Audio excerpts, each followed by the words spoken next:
The foreclosure notice trembled in Luna's hands as she stood outside the shabby apartment complex, her twin boys tugging at her worn coat. In less than 72 hours, she would lose the only home 5-year-old Jasper and Theo had ever known. But Luna had no idea that a letter waiting in her mailbox would lead her to a crumbling inn, a mysterious alpha, and $100 million secret that would change everything she thought she knew about family, trust, and second chances. The February wind cut through Luna's thin jacket as she shepherded the twins up the concrete stairs. Jasper, older by 4 minutes, held his brother's hand while Theo clutched his stuffed dinosaur.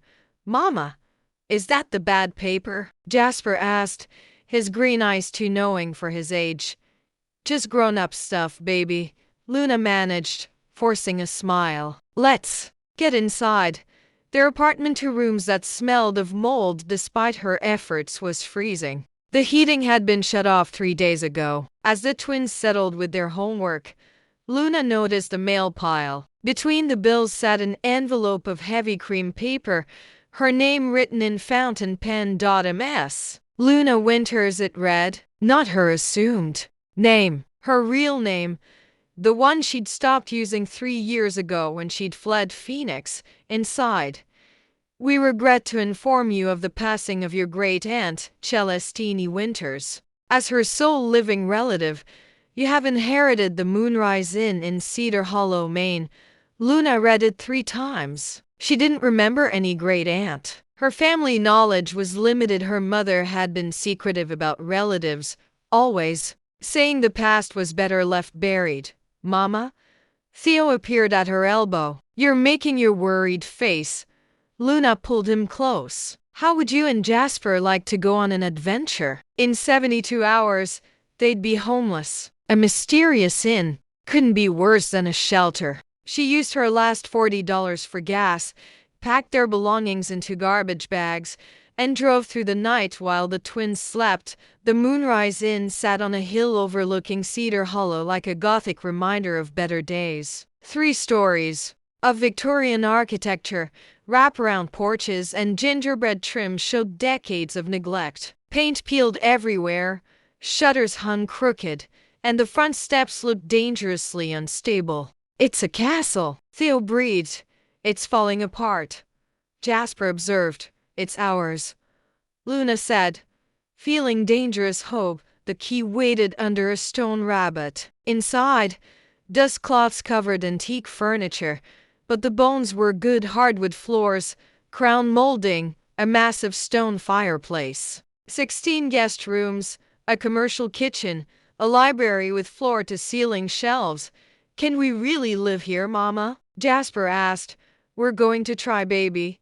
She had no idea that in Frost Industries' corporate offices, 300 miles away, a notification had just appeared on Adrian Frost's computer screen. The alert he'd been waiting for: property transfer completed. New owner in residence. Winterfell protocol activated.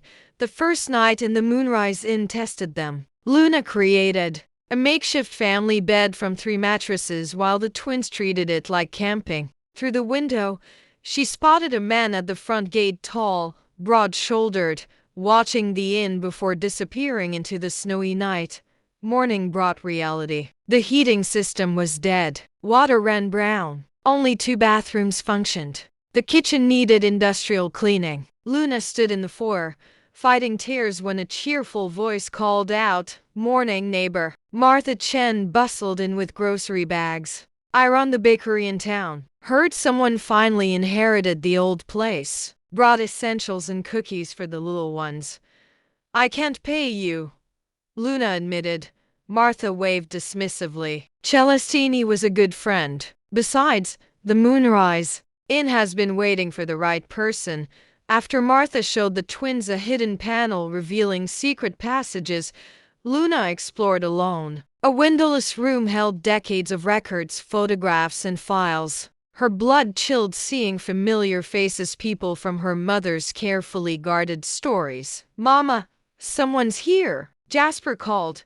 A black Mercedes sat outside. The man who emerged commanded attention without effort, dark hair touched with silver gray eyes, and controlled power in every movement. Miss Winters? I'm Adrian Frost. I understand you've inherited the moonrise.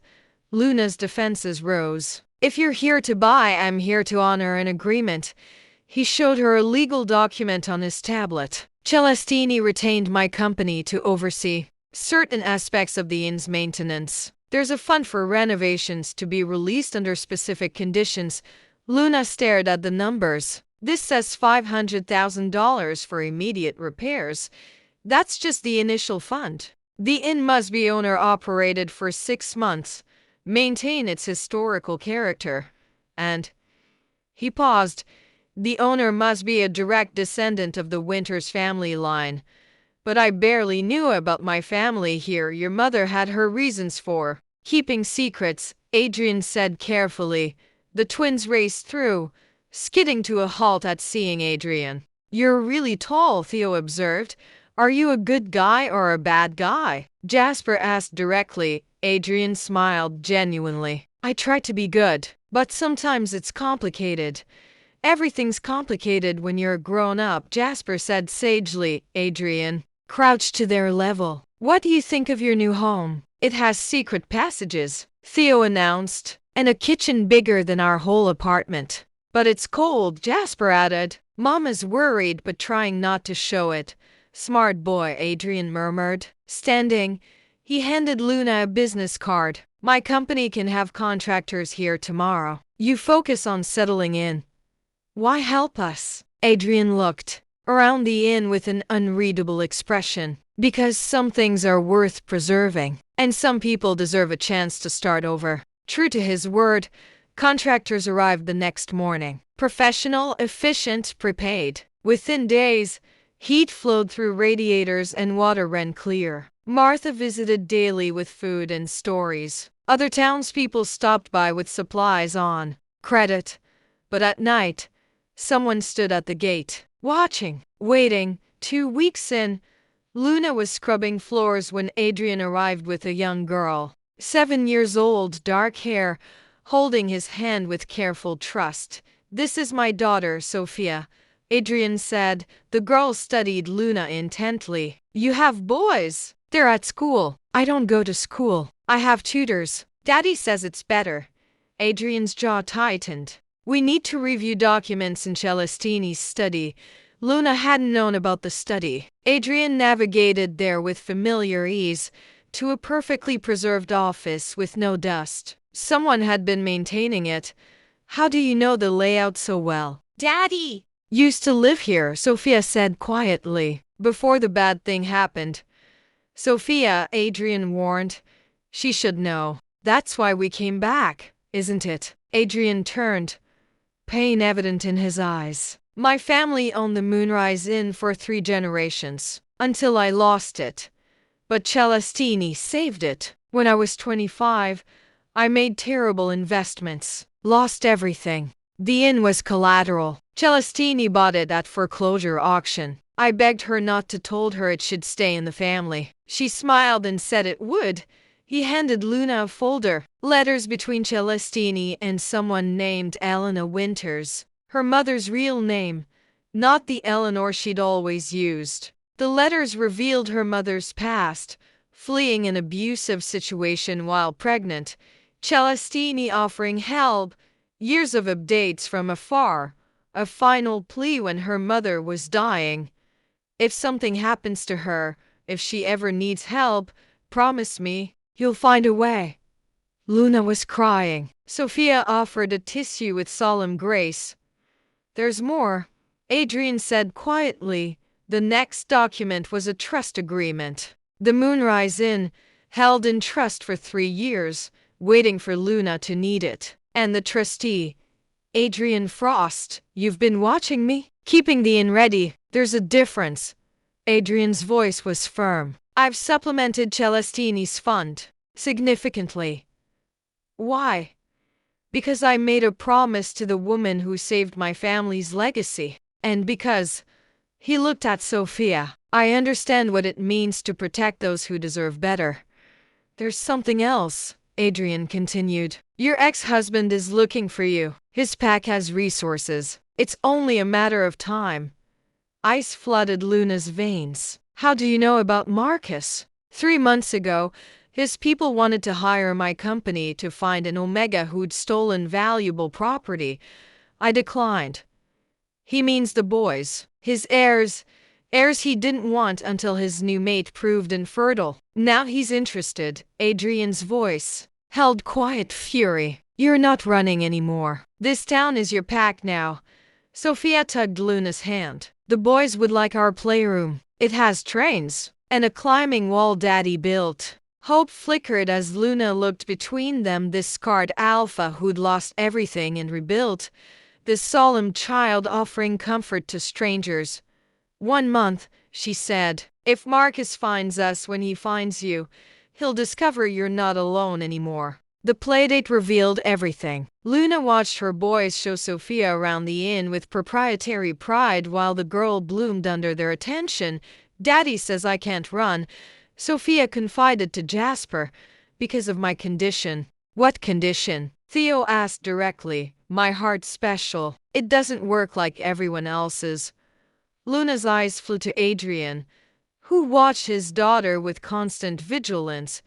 She had a transplant 2 years ago, he said quietly. She's doing well, but fragile. Her mother left when she was 3, said she hadn't signed up for a sick child.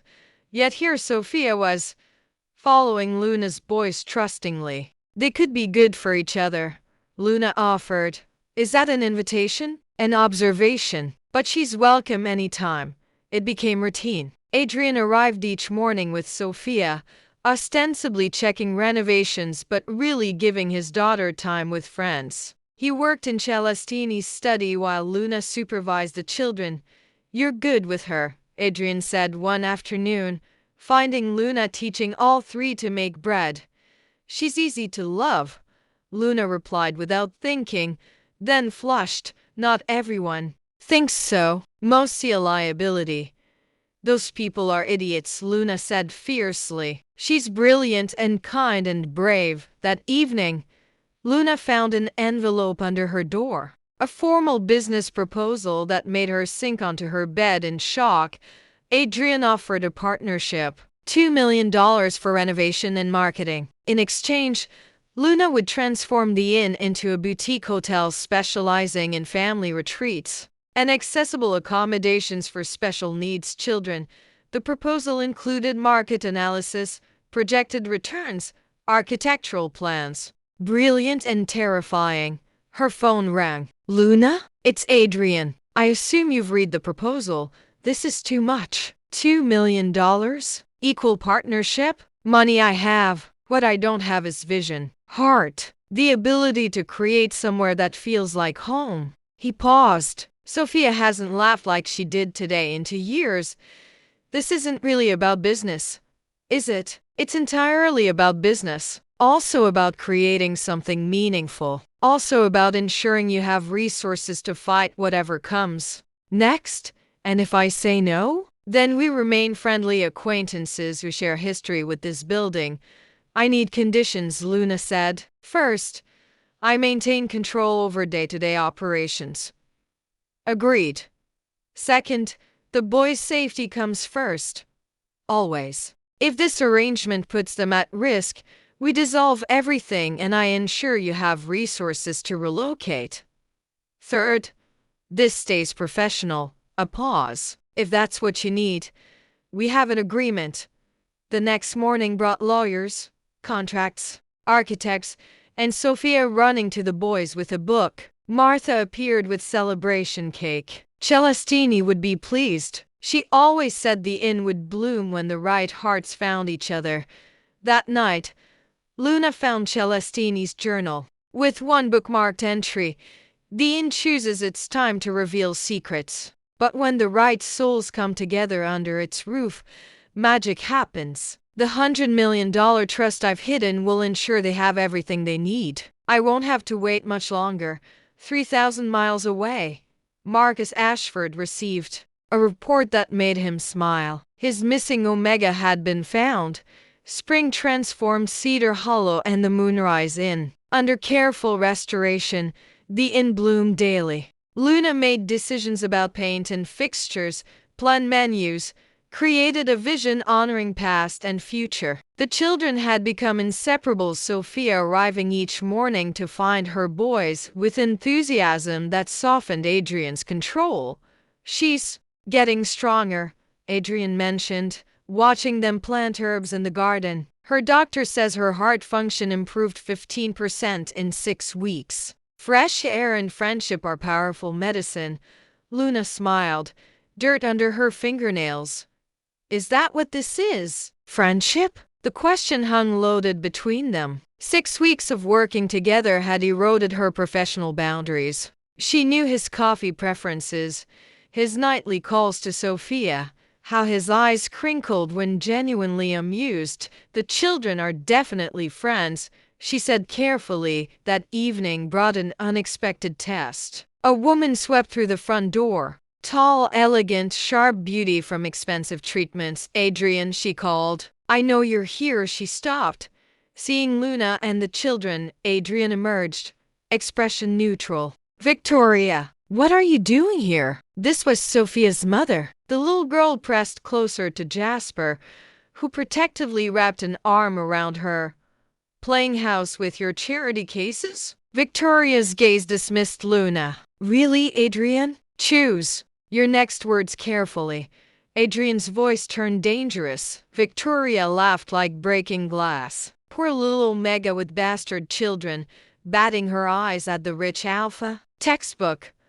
Luna stood, placing herself between Victoria and the children. You should leave.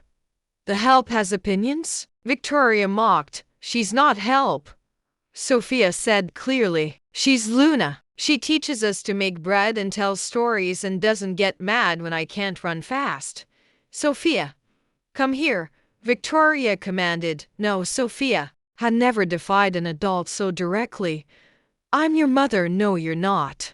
Sophia lifted her chin. You left. Mothers don't leave. Luna says mothers protect their babies even when scared. You left because I was broken.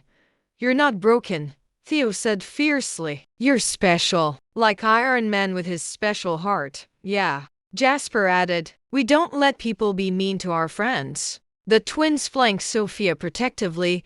This is what you're teaching her. Victoria whirled on Adrian. To be with family? Yes. Adrian stood beside Luna. Leave, Victoria. Your visitation was denied. You're violating the restraining order. You'll regret this when she shows her true colors. Get out. She fled. Sophia began crying quietly, and Luna gathered her close. She said I was broken when I was little, Sophia whispered. Then she's an idiot, Luna said fiercely. You're perfect exactly as you are. You won't leave, even if I need lots of doctor visits? Never. We're packed now. Pack doesn't leave. Later, Adrian found Luna on the back porch. I'm sorry about Victoria. She appears when she needs money or attention. She hurt that little girl so badly. Not everyone has your strength to choose love in difficult situations. Adrian turned to face her. I know you wanted this professional, but what we're building is already more than business. The children need stability, agreed. But denying what's developing between us is a complication too. He stepped closer. The way you defended Sophia, how my daughter looks at you, how I look forward to seeing you every morning. This is already more than partnership. I can't. Marcus is a problem we'll handle. But you can't live in fear. That's letting him win.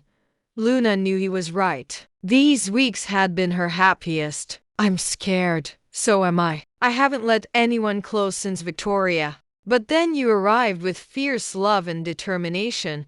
And suddenly I'm planning family dinners and thinking in terms of us. If we admit this is more than business, everything gets complicated. Everything's already complicated. But complicated doesn't mean impossible. The children are bonding like siblings. Is that bad? Luna thought about dinner that evening. 5 around the table. Easy chaos. Wholeness she'd never expected. No. she said softly. It's not bad, Adrian smiled genuinely. Then let's stop fighting it. No rush. But let's be honest about what this is becoming. What's that? A family. Unconventional, but real. A crash interrupted. The children had built a fort, staging a rescue mission for Theo's dinosaur. Sorry, Jasper called. We needed more pillows. As they rebuilt the fort properly, Luna caught Adrian's eye. His soft smile made her walls crack more. That night, tucking in the boys, Jasper asked, Is Sophia our sister now? Would you like her to be? She already is, Theo said. She just lives in a different house. But maybe someday she won't. Maybe, Luna agreed, heart full of dangerous hope. While she read bedtime stories, Marcus Ashford was booking a flight to Maine. Victoria Cross was making phone calls that would shatter their peace. But tonight, in the moonrise's warm glow, with children giggling and plans blooming, everything felt possible. The letter arrived Tuesday morning via special courier. Martha handed it over with knowing concern. Had to sign for it, Luna recognized. The law firm, Ashford, Klein and Associates, Marcus's family firm. Inside, the letter was devastating. Miss Winters, we represent Marcus Ashford regarding custody of minor children Jasper and Theodore Ashford. Our client wishes to assert his parental rights. You are hereby notified of Mr. Ashford's intent to petition for full custody. Additionally, removing children from their registered pack territory without alpha permission constitutes kidnapping under werewolf law. The papers slipped from numb fingers. 3 years of running could be destroyed by a man who'd called them defective. Luna. Adrian appeared, reading her distress. His jaw tightened reading the letter. He can't do this. He signed away rights, said they were defective. That Omega genes made them weak. Her voice broke. Adrian held her close. We knew this was coming. We're prepared. He's claiming I kidnapped them, I know. But he filed in human court first. That gives us options. Within an hour, Adrian had assembled a war council. His lawyer, a family court specialist, Werewolf, law expert Rebecca Winters from Boston. Good news. Marcus violated protocol filing in human court, Rebecca said. Werewolf custody disputes go through pack channels first. Bad news. He's still their biological father. Courts favor that. He's unfit, Luna said fiercely. Can you prove it? Documentation? Witnesses? Luna's heart sank. No, the pack doctor said I was clumsy. Others were too scared. There might be another way, Adrian said thoughtfully. The boy's protective instincts, emotional intelligence, what if they're showing alpha traits? Rebecca leaned forward. That changes everything. If they're potential alphas, Marcus's defective claim falls apart. There are only 5. Sophia showed omega traits at 4, Adrian interrupted. Early manifestation runs in bloodlines. 2 days later, Marcus arrived. Luna was in the garden with the children when she smelled him expensive cologne mixed with alpha arrogance. He stood at the gate like he belonged. Hello, Luna. You've done well.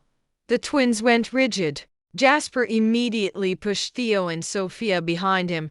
Go inside, Luna said quietly. Find Adrian. Now. They ran. Jasper herding the younger two efficiently. They've grown, Marcus observed, entering uninvited. Jasper looks like me. What do you want? My sons, obviously. Though landing Adrian Frost. Ambitious.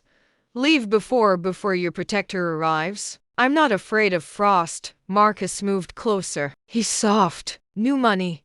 No pack backing. While I have tradition behind me. Tradition that says you can throw away children then demand them back? His hand shot out, gripping her wrist brutally. Careful, Omega. Let her go. Sophia stood in the doorway, tiny but fierce. The twins flanked her. We called Daddy, Jasper said steadily, and Uncle Harrison, and the police. Let our mom go. Our mom. The words hit like lightning. Marcus laughed. Brave pups. But you're my blood, we're not yours, Theo said quietly. We're Luna's, and Adrian's, and Sophia's. We're pack. Your children, we understand enough. Adrian's voice came from behind them, deadly calm. He moved past with controlled grace. Violence barely leashed. Mr. Ashford, you're trespassing and assaulting my business partner. Marcus released Luna slowly. Business partner? How modern. What I call it is none of your concern. Adrian positioned himself protectively. You've violated a restraining order filed this morning, plus the custody countersuit, and criminal complaints for financial fraud.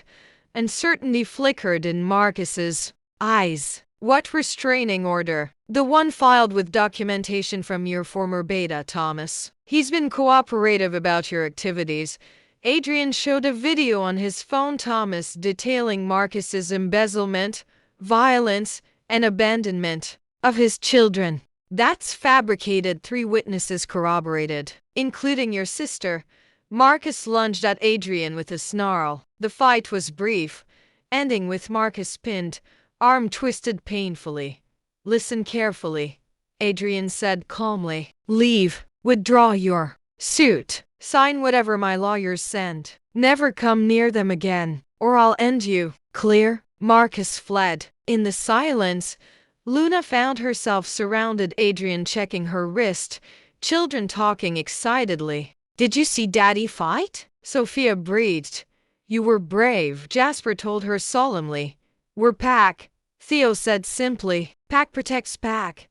That night, after police reports and lawyer updates, after the children slept together, Luna found Adrian on the porch. Thank you, she said. For what? Being prepared, protecting us, everything. Adrian pulled her close. You're not alone anymore. None of us are. They stood together as the moon rose, Luna believing it might be true. The first storm had passed together. In the shadows, someone watched, smiled. Marcus Ashford was handled, but he was just the opening move. The real game was beginning. The video arrived at a.m. Luna's phone buzzing insistently. She reached for it, careful not to wake the twins who'd insisted on sleeping in her bed after the confrontation. The footage made her blood freeze. Younger Luna, heavily pregnant, cowering while Marcus raged. Clear audio of every threat. Then, medical records, photographs documenting injuries, evidence she'd said she didn't have. The message read, You're not the only one watching. Meet at the lighthouse at dawn. Come alone, or this goes to Marcus's lawyers. And Adrian's board. Luna slipped out, nearly colliding with Adrian in the hallway. What's wrong? She showed him the video. His expression darkened with each second. Who sent this? I don't know, but this is proof of abuse. Why threaten to give it to his lawyers? Because they want something. Adrian studied the message. You're not going alone. If they send this to your board, I don't care about the board. Someone's manipulating you. I'll follow at a distance. The lighthouse stood abandoned at Cedar Hollow's harbor edge. Luna arrived as dawn painted the sky, her breath misting. A bundled figure waited. Hello, Luna? The woman lowered her hood. Helen Ashford, Marcus's sister. Helen, you documented everything my brother did? Yes. I've been investigating Marcus for 2 years since realizing what our father's indulgence created. Why didn't you help then? Because I was a coward. Helen's voice was flat. I thought family loyalty mattered more than right and wrong. Why now? Because Marcus isn't done. The custody suit was just the beginning. He's planning something bigger with Victoria Cross. Luna's blood chilled as Helen explained. Victoria would provide Adrian's business information. Marcus would prove Adrian unfit for Sophia. Together, they'd take everything. But there's more. Something that changes everything. Helen handed her a folder. Do you know why Marcus really chose you? Because I was vulnerable, because you're not who you think you are. Helen revealed the truth. Luna's mother wasn't Eleanor but Elena Silverstone, daughter of the Alpha of one of North America's most powerful bloodlines. Luna's hands shook reading the documentation. Birth certificates, DNA results, genealogy charts. Marcus knew? He knew. Silverstone bloodlines carry certain traits: the ability to bear alphas, survive trauma, command loyalty. He chose you because you were powerful. He just had to break you first. Luna thought of her boy's alpha traits. Heritage, not flukes. Victoria knows too. She'll claim you've been hiding your identity, that Adrian harbored a Silverstone heir. Helen pulled out another document. This is a contract between Marcus and Alexei Volkov, the current Silverstone Alpha. Marcus promised to deliver you and the twins in exchange for a pack merger. He sold us. Luna breathed. The contract needs your consent. But Volkov doesn't care about legalities. He wants his bloodline reunited. What do you want? To stop my brother. But I need your help. The evidence will destroy Marcus legally, but Volkov needs different handling. How?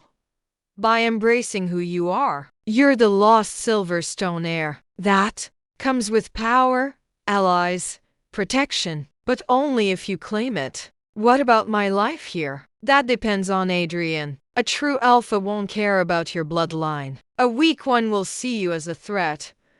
Adrian isn't weak. Then you have nothing to fear from truth. Helen moved to leave. 24 hours to decide. Tell Adrian everything or keep hiding. But Victoria meets Marcus tomorrow night. After that, choice disappears. Why are you really doing this? Helen paused. Because I watched him destroy you and did nothing. Because I see what you've built: real family, real pack. And because I'm tired of being a coward, alone in the lighthouse. Luna watched the sun rise. 24 hours to trust a man she loved with truth that could destroy everything.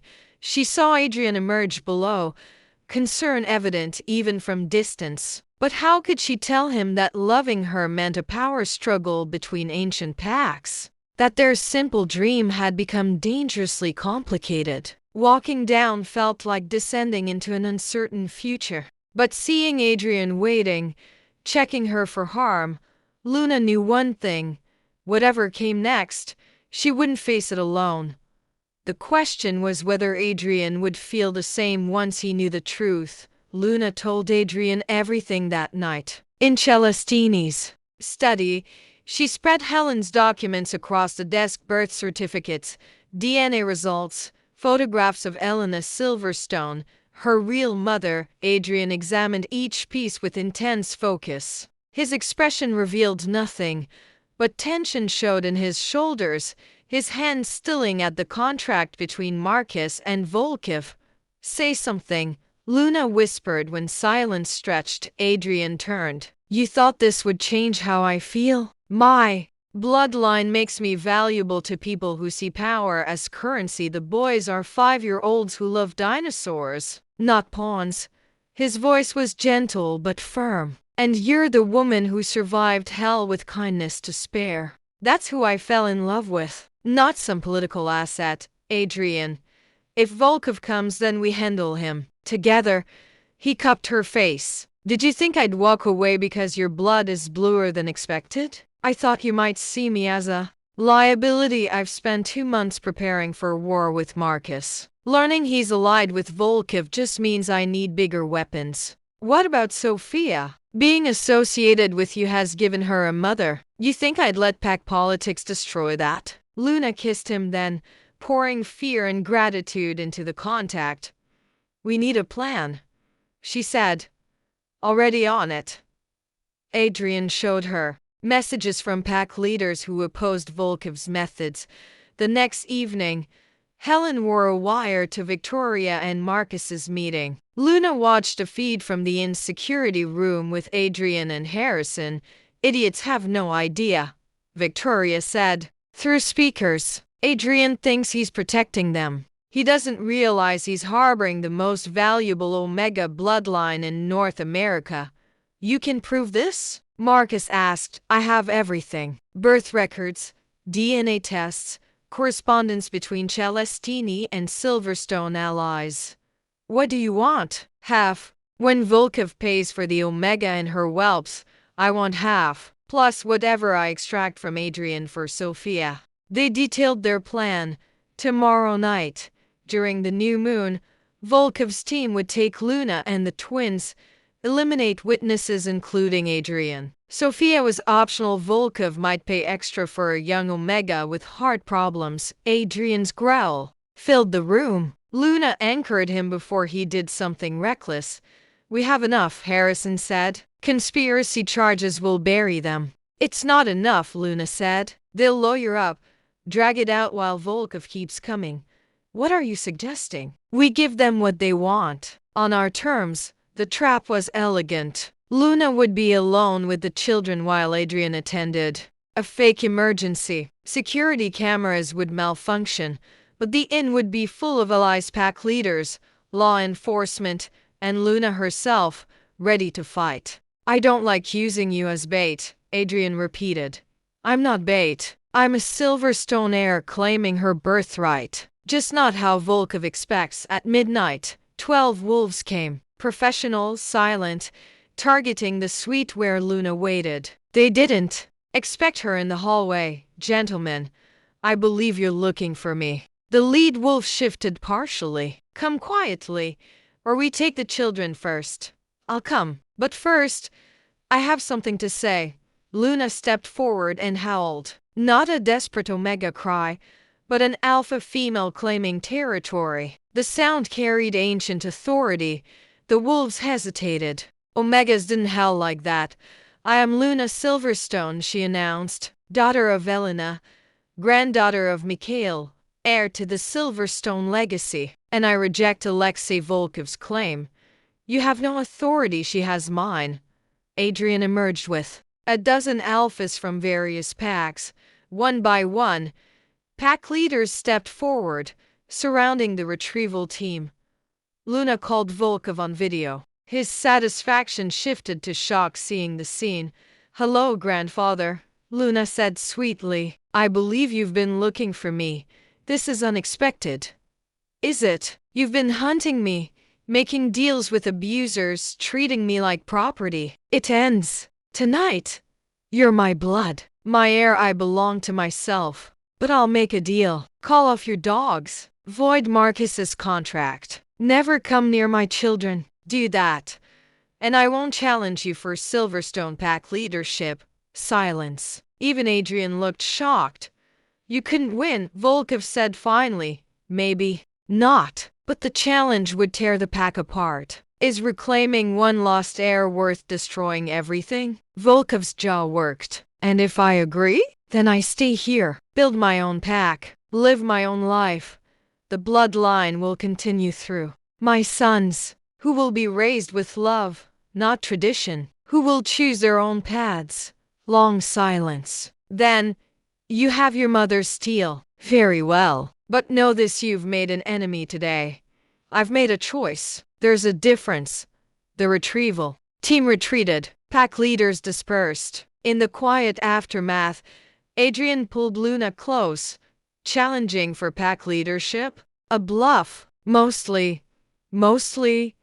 Luna smiled. I am Silverstone blood. If he'd refused, you'd have done it. For the boys. For us. For family. Luna corrected. As dawn broke, they stood together in the inn that had become their fortress. The immediate threat was neutralized. But Luna knew this was just the beginning. Volkov would remember. Victoria and Marcus would face justice. And somewhere, Helen Ashford was finally free of her cowardice. But tonight, their family was safe. Their pack was strong. And in Celestini's hidden journal, a note waited to be discovered about $100 million trust that would secure their future forever. The police arrived at dawn to arrest Victoria Cross and Marcus Ashford. Luna watched from the inn's windows as they were led away in handcuffs, their carefully constructed plans in ruins. But instead of relief, she felt only growing unease. It was too easy.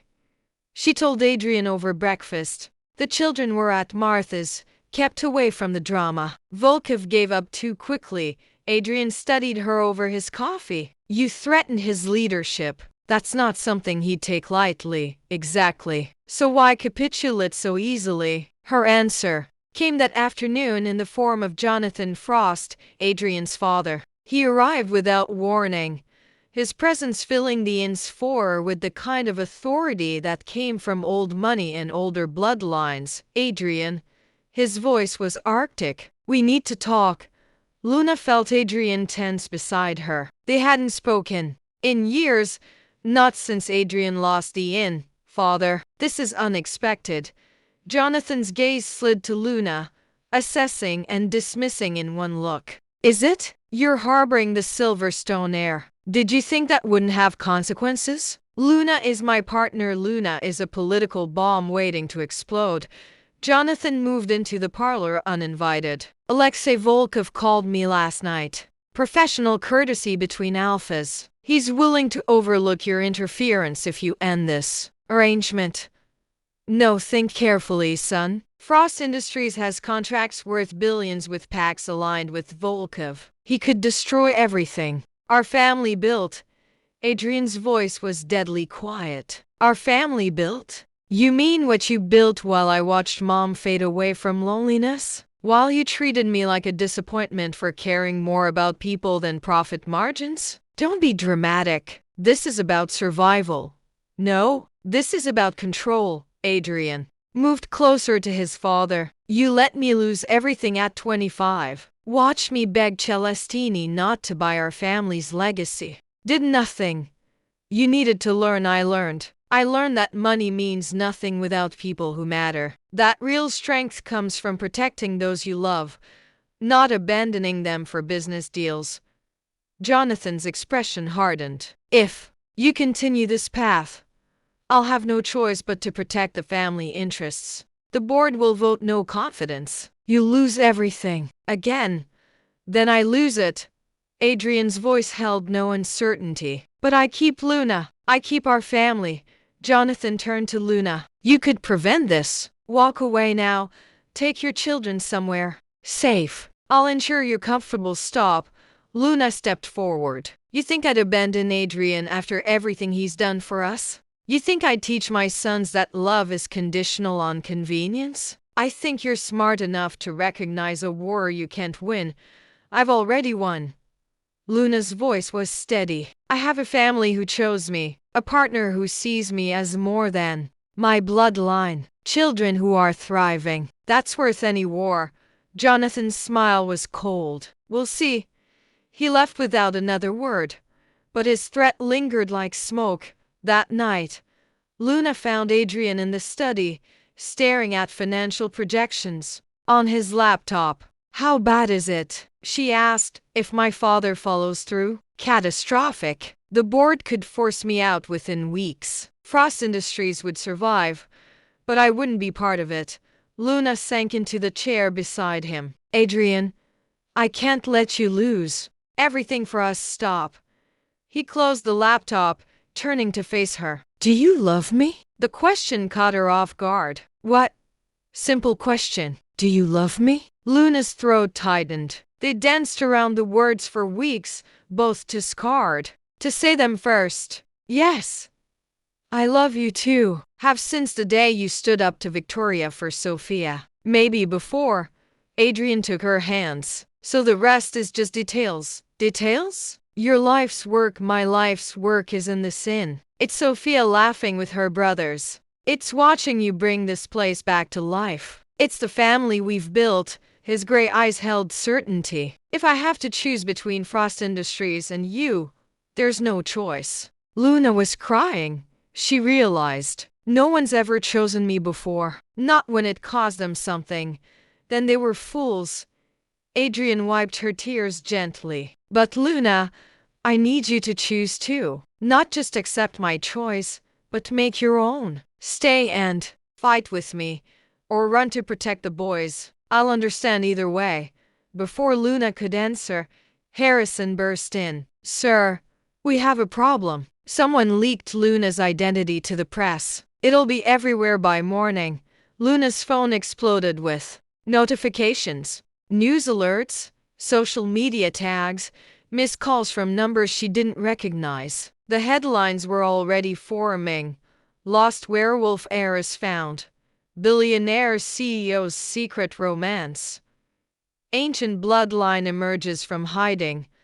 But worse was the email that arrived moments later. From Alexei Volkov, my dear granddaughter. Since you've chosen publicity over privacy, I've done the same. Every pack in North America now knows where you are. Some will offer alliance, others will see opportunity. All will come. You wanted to protect your children? You've just painted targets on their backs. Shall we discuss terms now? AVV Luna's legs gave out. Adrian caught her, holding her as the full implications hit. Their quiet life was over. The boys would be hunted, courted, threatened. Sophia would be caught in the crossfire. The inn would become a battleground. I need to run, Luna whispered. Take the boys and disappear before no. Adrian's voice was fierce. That's what he wants. You run now. You'll run forever. But the children will be protected. By us. By the pack leaders who stood with you. By every person in Cedar Hollow who's come to love them. Adrian lifted her chin. You asked if anyone ever chose you when it cost them? Watch how many people choose you now. His phone rang. Rebecca Winters, the pack leader from the Pacific Northwest. Adrian? I'm mobilizing my enforcers. We'll have security at the inn within hours. Luna is under my pack's protection. Another call. Alpha Chen. My people are en route. Anyone who threatens the Silverstone heir threatens all of us. Call after call came. Pack leaders who'd watched, waited, now choosing sides. Not for politics or power, but because Luna had shown them something they'd forgotten, that family mattered more than bloodlines. Martha Chen appeared at the door, fierce determination on her usually cheerful face. Half the town is outside. They want to know how they can help protect our Luna and the babies. Through the window, Luna saw them. Dozens of Cedar Hollow residents, human and wolf alike, surrounding the inn. The baker, the mailman, the librarian. People who'd welcomed her without knowing her heritage, now standing guard because she was theirs. You did this, Adrian said softly. Not your bloodline. You, the woman who saved our children, who brought this community together. That's the power Volkov fears. Luna straightened. Decision crystallizing. No more running. No more hiding. No more letting others dictate her worth. Harrison, she said, set up a press conference for tomorrow. If the world wants to know who Luna Silverstone is, I'll tell them. On my terms. Adrian smiled, proud and fierce. Now that's my mate talking, mate. The word he'd never used before. Luna turned to him, seeing everything in his eyes: love, commitment, certainty. Yes, she said simply. I am. Tomorrow would bring cameras and questions and challenges she couldn't imagine. But tonight, surrounded by chosen family and unexpected allies, Luna Winters Silverstone stood ready to fight for the life she'd built. The breaking point had come, but she hadn't broken. She'd become unbreakable. The press conference was held in the Moonrise Inn's renovated ballroom. Luna stood at the podium, flanked by Adrian and the pack leaders who'd come to support her. The room overflowed with reporters, cameras, and representatives from packs across North America.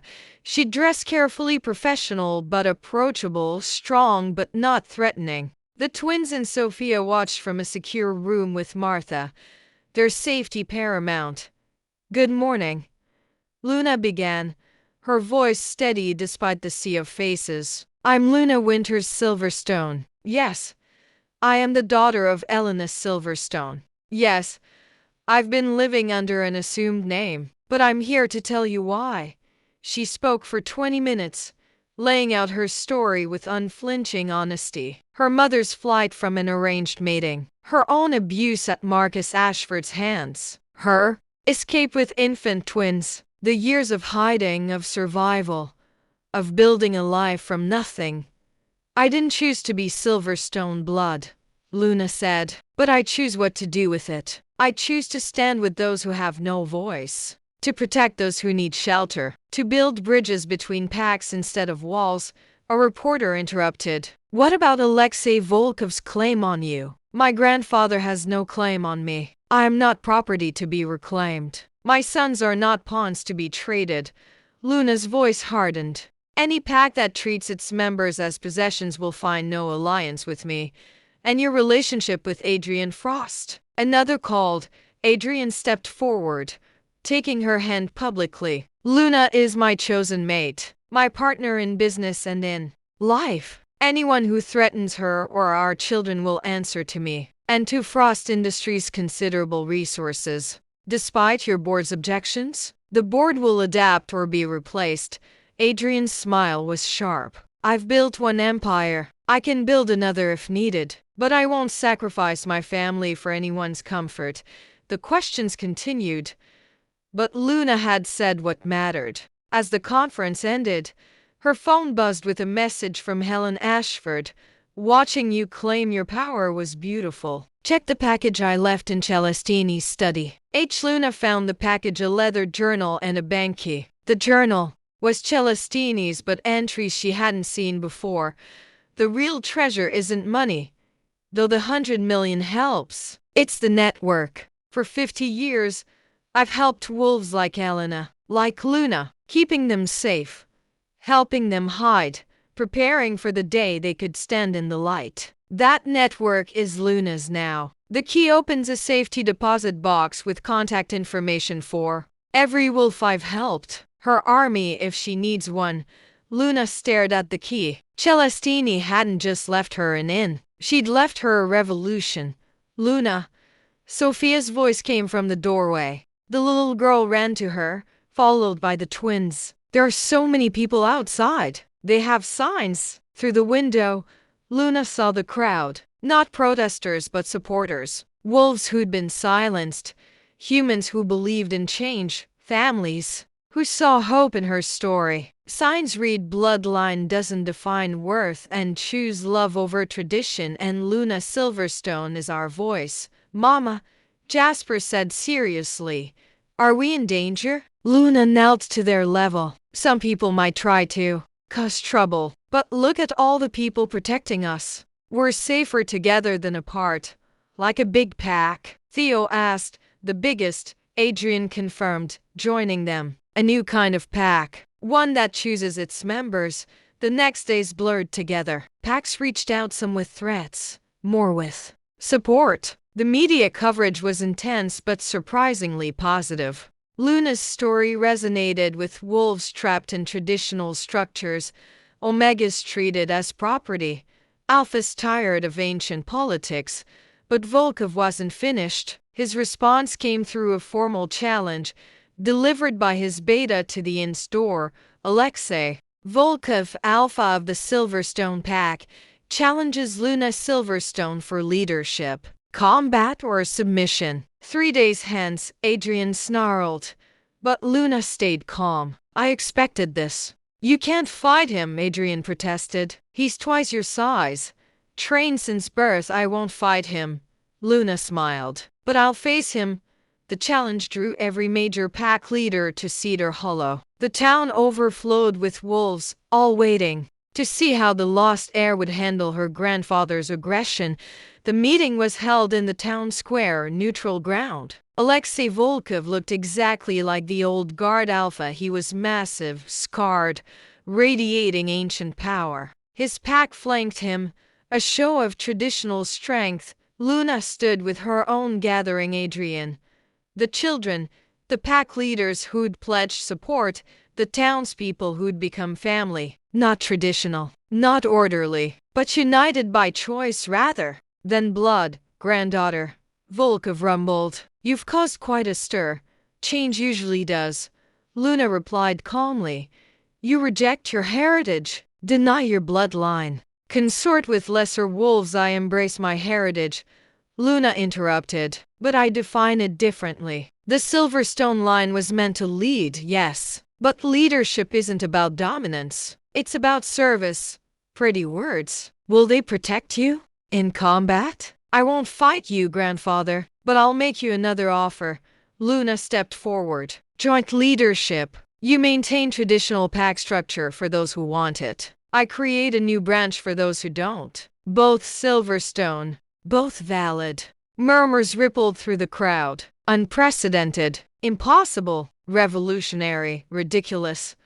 Volkov snarled. Is it? Your pack hemorrhages members yearly. Young wolves who want choice, not commands. Omegas who want partnership, not servitude. Luna gestured to the crowd. Look at them. The future. Work with me, or watch the Silverstone legacy crumble as they leave for packs that value them.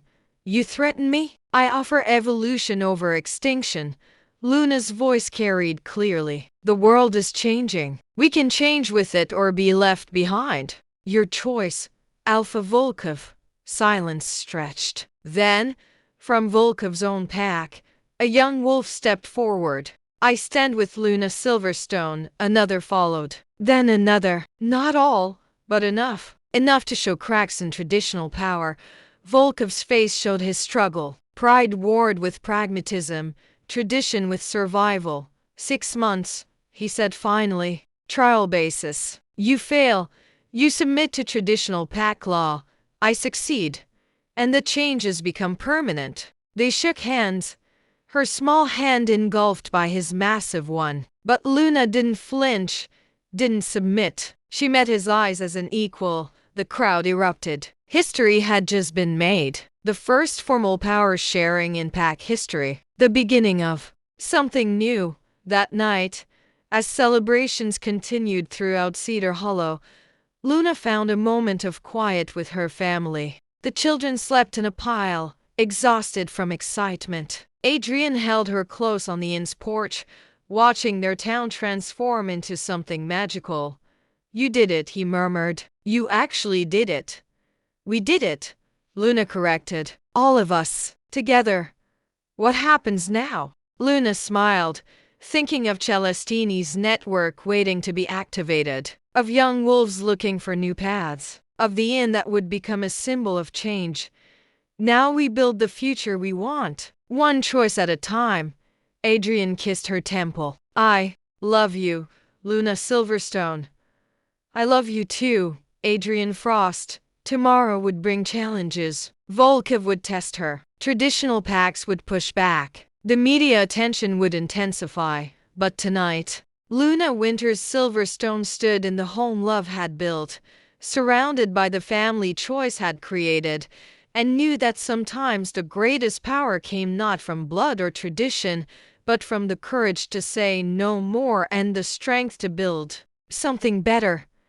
The rally had begun, and it would change everything. 6 months later, the Moonrise Inn hosted its first official pack gathering. Wolves from across North America filled the renovated spaces, but this wasn't like traditional gatherings. Families of all configurations mingled freely. Omegas spoke, without permission. Children played together regardless of designation. Luna stood on the main staircase, watching her dream materialize. The inn had become more than a hotel. It was a symbol, a sanctuary, a place where new traditions were born. Ready? Adrian appeared beside her, devastating in his formal suit. As her official mate and co-alpha of the Cedar Hollow Alliance, he'd thrown his full support behind her vision. Almost. Luna smoothed her dress nervously. Tonight, she'd either prove the new way worked or face submission to traditional pack law. You've already won, Adrian said softly. Look at them. He was right. 6 months of Luna's leadership had transformed not just the Silverstone pack but rippled throughout werewolf society. Young wolves who'd felt trapped now had options. Abuse victims found shelter and support. Arranged matings were being questioned. Luna. Sophia raced up, beautiful in her party dress. At 8, she'd grown stronger. Her heart condition managed but no longer defining her. Grandfather's here. Not Adrian's father. He'd come around after watching his son thrive, but Alexei Volkov. Luna's stomach tightened. but she kept her smile steady. Thank you, sweetheart. Go find your brothers. The twins had shot up like weeds, their alpha traits developing with startling strength. But they remained kind, protective rather than domineering, shaped by love rather than tradition. Luna descended to meet Volkov, Adrian at her side. The old alpha looked unchanged, massive, intimidating, radiating old power. But something in his eyes was different. Grandfather, Luna greeted formally. Luna. He studied the gathering, his expression unreadable. You've been busy. We've been building. Yes, I've received the reports. Volkov pulled out a thick folder. Membership up 30%. Revenue increased by 40%. Pack disputes down by half. Birth rates among consensual pairings triple that of arranged matches. Luna kept her face neutral, but inside she soared. The numbers were even better than she'd hoped. Most impressive, Volkov continued, is the applications. 300 wolves wanting to join the Silverstone Pack. When was the last time we had voluntary applications? Change those ready for it, Luna said carefully. Volkov's laugh surprised her. You sound like your grandmother. She would have liked you. I thought she supported traditional ways. She supported strength, but she once told me strength could look different than we expected.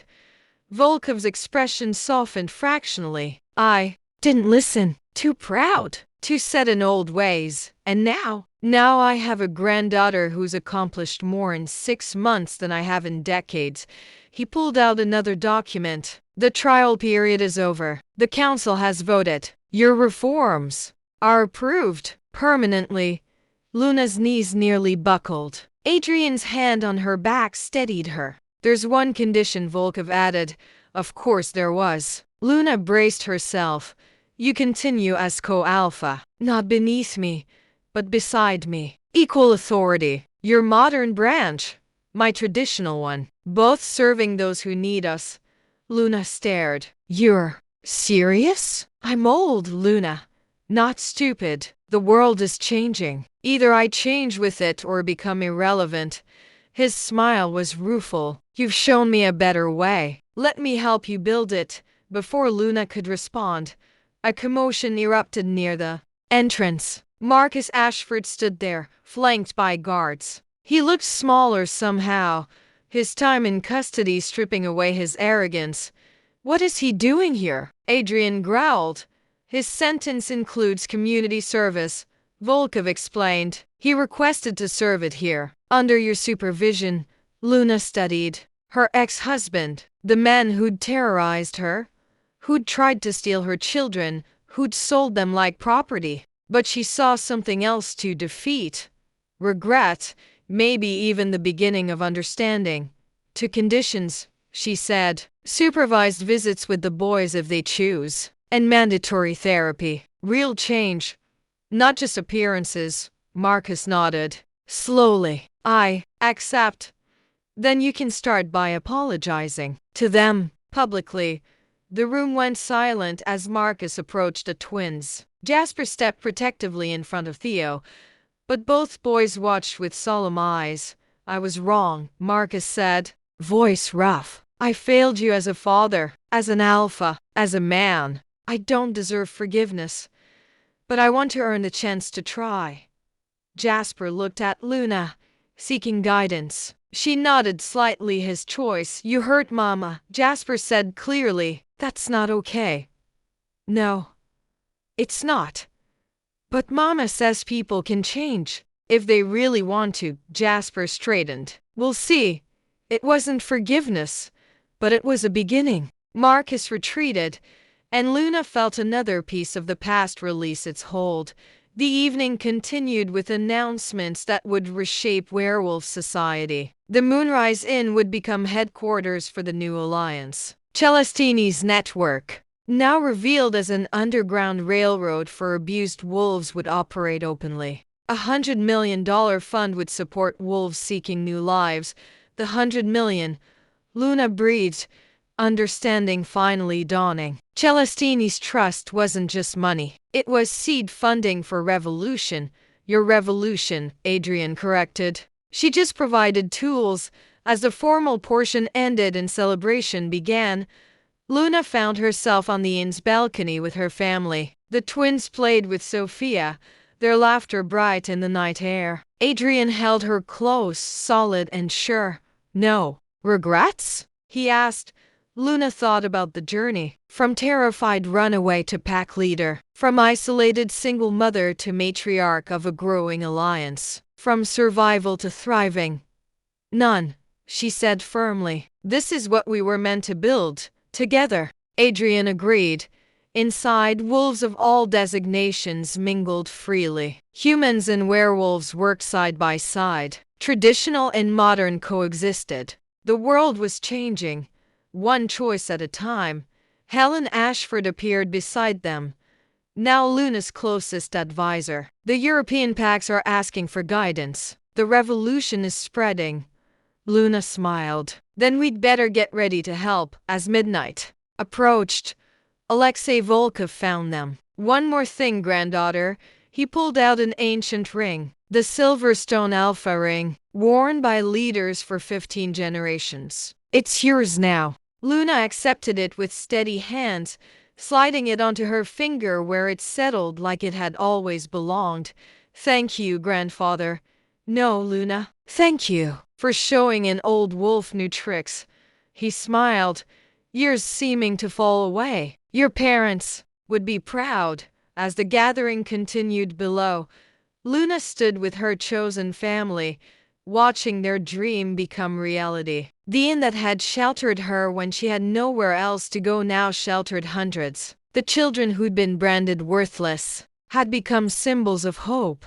The alpha who'd risked everything for love had gained more than he'd ever imagined, and Luna herself, the struggling Omega with twins, had transformed into something unprecedented, a leader who ruled through compassion rather than dominance, who built bridges instead of walls, who proved that sometimes the greatest strength came from admitting vulnerability. I love you, she told Adrian, meaning it with every fiber of her being. I love you too, he replied. My mate, my equal, my everything. Below them, the future of werewolf society celebrated in the halls of an old inn that had waited decades for the right moment to reveal its secrets. Celestini had known. Somehow, she'd seen what Luna could become and had laid the groundwork for transformation. Now, as Luna Winter's Silverstone Frost stood surrounded by love, watching the world change, one heart at a time, she understood the true inheritance Celestini had left her. Not just money, not just an inn, not just a bloodline, but the chance to build a world where every wolf could choose their own destiny. The transformation was complete, and it was just a beginning. Epilogue.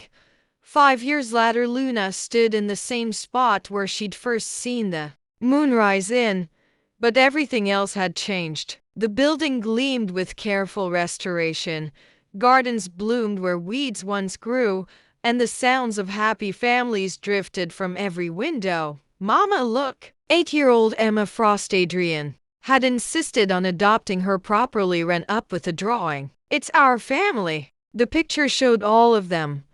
Luna and Adrian in the center, the twins now 10 and showing strong alpha traits, Sophia 13 and mentoring younger Omegas, and Emma herself. But it also showed Martha, Harrison, Helen, even grandfather Volkov, their pack ever growing. It's perfect, sweetheart, Luna said, hugging her youngest. The reporter's here, Theo announced importantly. At 10, he'd developed Adrian's business sense and served as unofficial inn ambassador.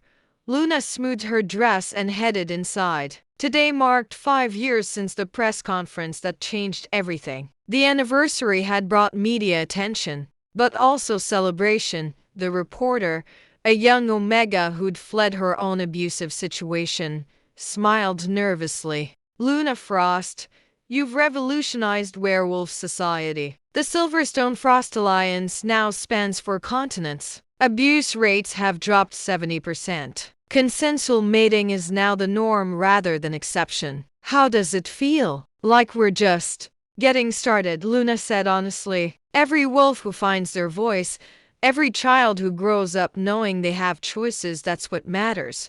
And the resistance growing smaller. Fear can only hold power for so long against hope. After the interview, Luna found Adrian in their private garden, reviewing plans for the newest sanctuary in Europe. At 40, he'd grown distinguished, silver threading through his dark hair. But his eyes still lit up when he saw her. "How'd it go?" he asked, pulling her close. "Same questions, better answers." Luna settled against him. "Remember when we thought running this in would be simple?" Adrian laughed. "Nothing about you is simple." "Thank God, Adrian." "Luna!" Jasper called from inside. "Grandfather's calling." Something about the Tokyo Pact wanting to join the alliance. "Duty calls," Adrian murmured. "Always."